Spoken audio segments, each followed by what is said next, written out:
Well, September is the new January, so it's time to set goals and sign the family up for activities. But how do you do that without feeling overwhelmed? Success coach Karlyn Percil-Mercieca is here. She's going to help us.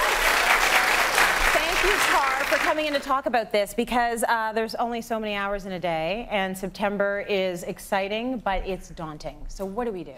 It is. I would say start by taking a look at everything that's on your plate and do a brain dump.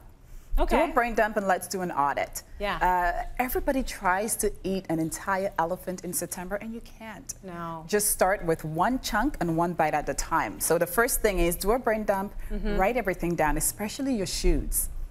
Okay. Because we slow down during summer, we enter September with, oh, I should have done that, or we feel guilty for spending time with the kids or taking that extra long summer vacation. So we enter into should mode, and the minute you do that, should is the pathway to guilt and overwhelm.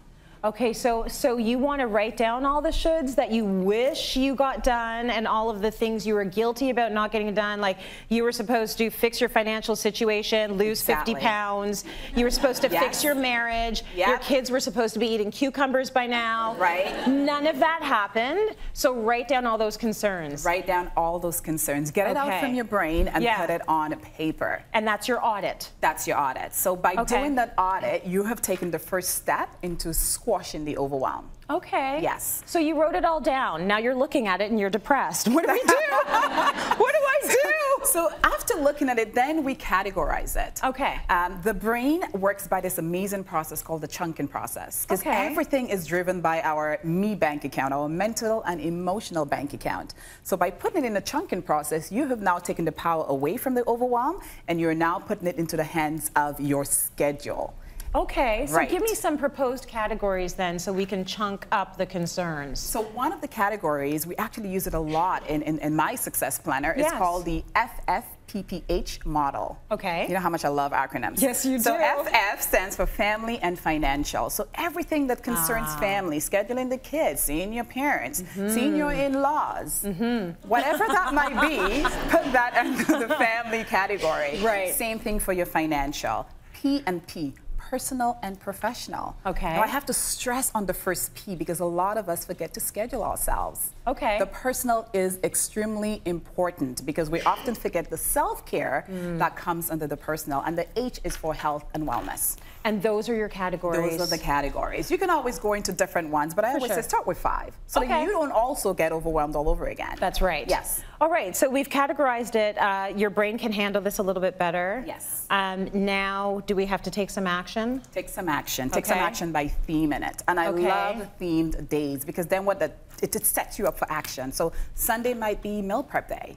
Okay. Right? And you can also categorize it and tie that to the family section. So meal prep, do you involve the kids? Right. Maybe after we cook, we go for ice cream. Right. So really look for ways on how you can make it work, looking at all 5 categories. Yeah. And then spend some time and do a review. Because it is your schedule. It is not a schedule driven by anybody else. It should be rooted in your values, the intention that you have for your family, what matters to you the most.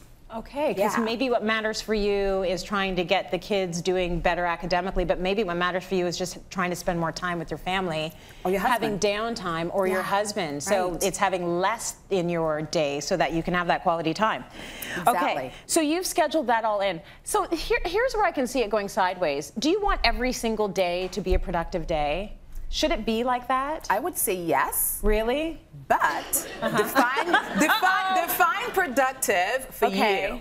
So for me, a productive day might means be like maybe I'm doing something towards one of those goals, but maybe you're saying one could be self-care. Exactly. Okay. Exactly. We need to redefine, as a society, we need to redefine success and productivity to include what matters to us the most. Sometimes productive for me might not be getting out of bed until 12. Okay. Because I need those extra hours. Yes. So it's really paying attention to your body, to your mind, to your needs. And then when you do that, you can take better care of the needs of others as well. One last thing before we go. There's something that you tell us we should do when we start to get super stressed. Yes. It's the BMW formula? BMW. Okay, what is First that? thing is breath, because when we're stressed, the first thing we do is that we stop breathing. Our breathing Yes. gets very shallow. M is for move, whatever it is, move, change your position. W for water, and write it down. Drink water. Our brain is 80% water. So drinking water, again, deactivates that stress and gets you into a more mindful and present moment. Making it stress-free for everyone. Yes. Karlyn, thank you so much.